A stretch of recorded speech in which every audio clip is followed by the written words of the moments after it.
नमस्कार। बंदगी साहेब, आज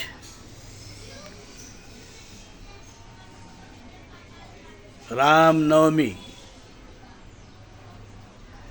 अर्थात राम जन्मदिन बहुत ही शुभ दिन है। इस अवसर पर मैं आप सबको शुभकामनाएं देता हूँ। भाइयों, धर्मात्मा कबीर साहब ने हमें चेतन राम बताया। सृष्टि का जो निर्माता है वह स्वयं परमात्मा कबीर चेतन राम तत्व है। उसके बाद भी इस धरती पर अनेक प्राणी, पक्षी, मानव जन्म लेते हैं और मृत्यु को भी प्राप्त होते हैं। धार्मिक जीवन जीने वाले, अच्छे कर्म करने वाले लोग उनके अच्छे कर्मों से जाने जाते हैं। इसी प्रकार हिंदुस्तान की इस धरती पर मौर्य कुल का, चंद्रगुप्त मौर्य कुल का उदय हुआ। उसके बाद में महाप्रतापी सम्राट अशोक राजा हुए और उसके बाद में उनके जो मौर्य कुल का जो है साम्राज्य आगे बढ़ने लगा। उनके अनेक बेटे थे सम्राट के, अशोक के, जिसमें महेंद्र है, लड़की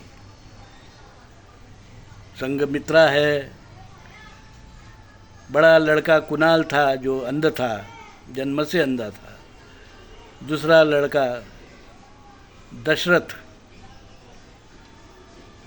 सम्राट अशोक ने अपना उत्तराधिकारी बड़ा बेटा कुणाल अंध होने के कारण और उसका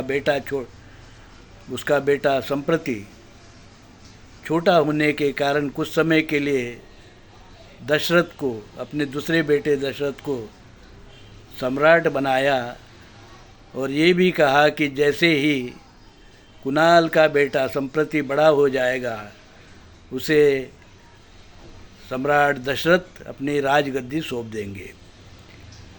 सम्राट दशरथ ने अपने पिता की आज्ञा को माना और जैसे ही संप्रति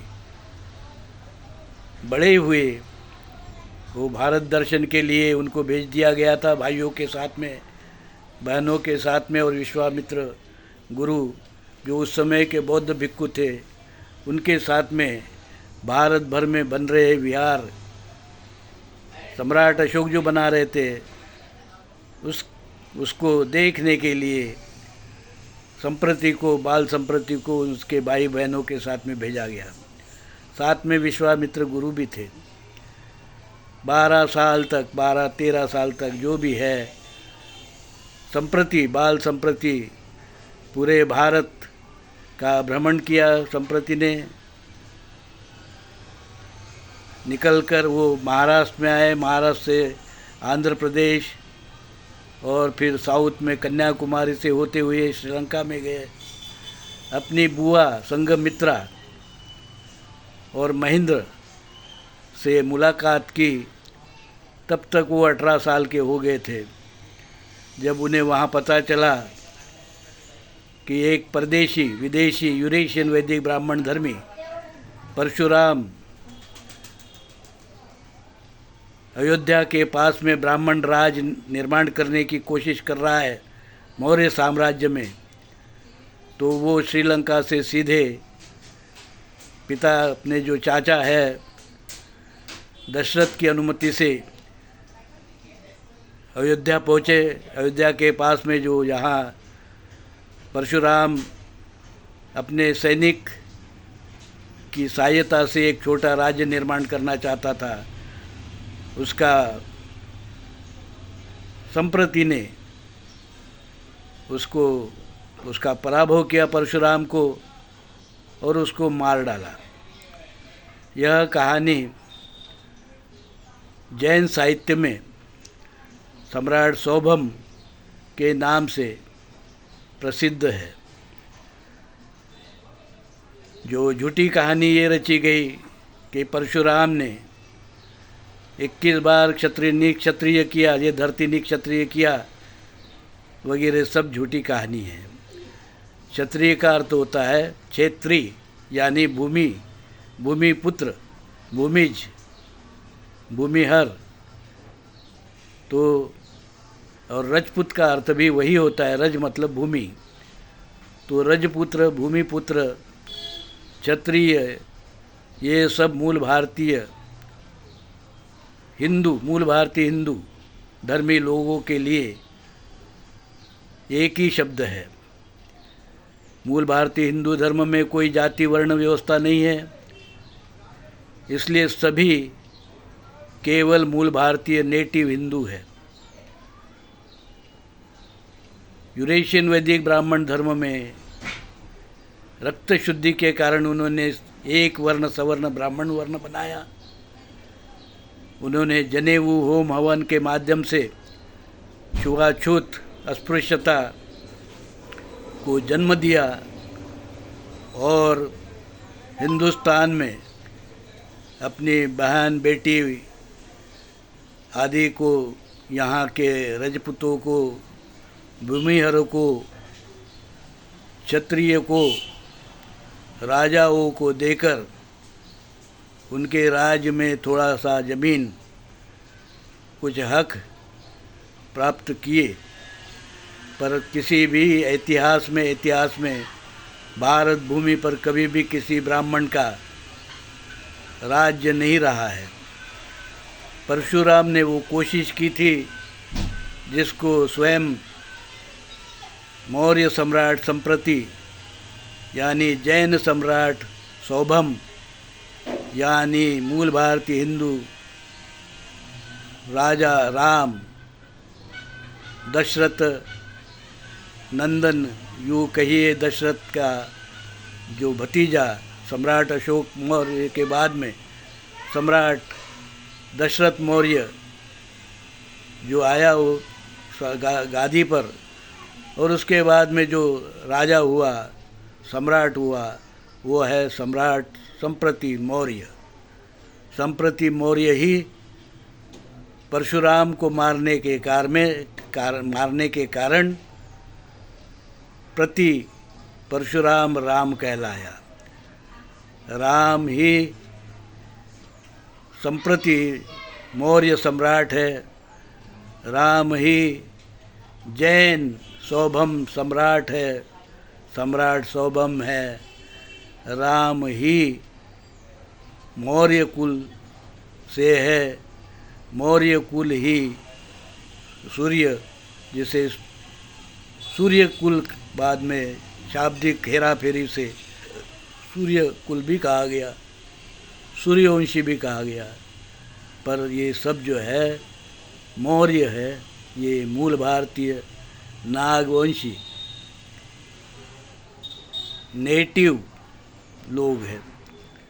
और हिंदू धर्म में, मूल भारतीय हिंदू धर्म में कोई भी जाति वर्ण नहीं है, सनातन धर्म में नहीं है, जो सिंधु हिंदू संस्कृति के पूर्व से चला आ रहा है हमारा धर्म है। उसी धर्म का जो मूल सिद्धांत है समता, शील, सदाचार, इसी को जैन संप्रदाय में आगे बढ़ाया गया, बौद्ध संप्रदाय में आगे बढ़ाया गया। ये मूल भारतीय सनातन हिंदू धर्म, सनातन पुरातन हिंदू धर्म, हम सब भाई भाई है। इसी प्रकार से आगे जाके सिख धर्म निर्माण हुआ। धर्मात्मा कबीर की प्रेरणा से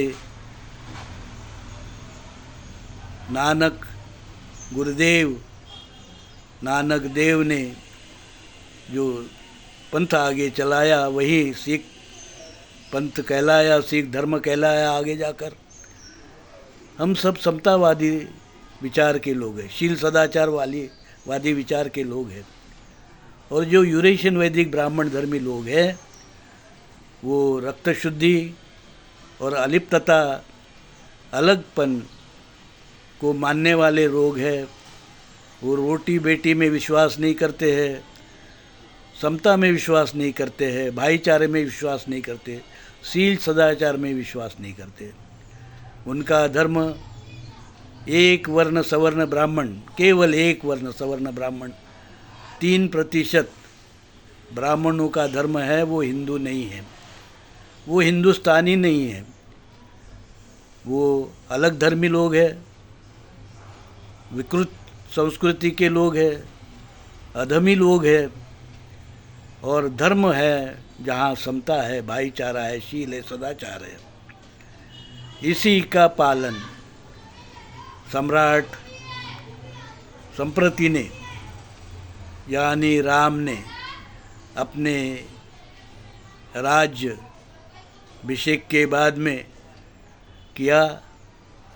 और संयम और शांति के साथ में उन्होंने बौद्ध धर्म, जैन धर्म के उस समय के जो धर्म थे, भारतीय धर्म, इनको अभय दिया और वैदिक ब्राह्मण धर्म का नाश किया।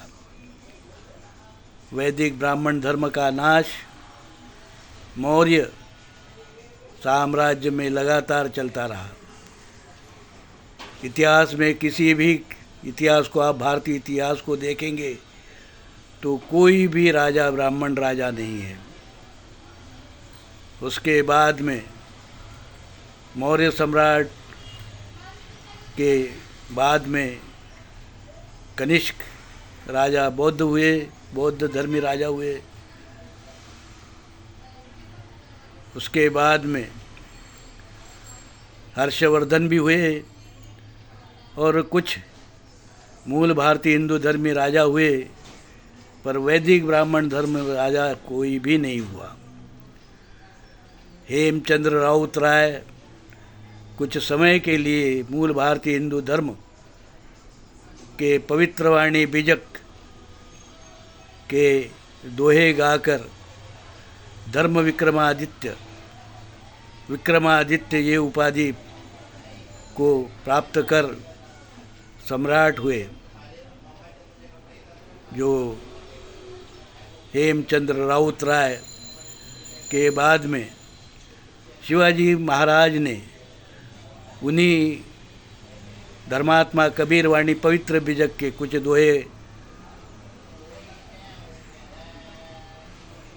के उदाहरण के बाद में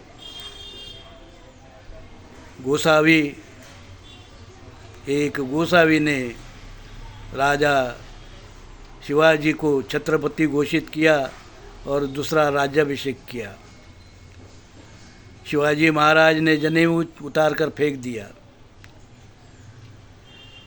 ये इतिहास है। आज संप्रति मौर्य सम्राट संप्रति जैन सम्राट सौभम अर्थात राम, राजा राम, मर्यादा पुरुषोत्तम राम का जन्मदिन है, रामनवमी है। आज रामनवमी का मतलब है सम्राट, जैन सम्राट सौभम और बौद्ध सम्राट संप्रति मौर्य का आज जन्मदिन है। मूल भारतीय हिंदू धर्म से ही जैन धर्म और बौद्ध धर्म विकसित होने के कारण राम, राजा राम, पुरुषोत्तम राम सबके है, हमारे सबके है। समता भाईचारा मानने वाले सब लोगों के राम हैं। इसलिए आइए राम नवमी का उत्सव सभी समतावादी मूल भारतीय विचार के लोग धूमधाम से मनाए और प्रण करें कि इस देश में विषमता को हम कभी पनपने नहीं देंगे, वर्णवाद को पनपने नहीं देंगे, जातिवाद को पनपने नहीं देंगे, शोषण विषमता को पनपने नहीं देंगे। इसी के साथ फिर एक बार मैं दौलत राम धर्म विक्रमादित्य कबीर सत्व परमहंस दौलत राम जगत गुरु नरसिंह मूल भारती हिंदू धर्म विश्वपीठ कल्याण आपको राम नवमी, राम जन्मदिन की अनेक शुभकामनाएं देता हूँ। आपका मंगल हो, आपका कल्याण हो। इसी के साथ में जय हिंद, जय नेटिव, जय मूल भारतीय हिंदू धर्म विश्वपीठ कल्याण।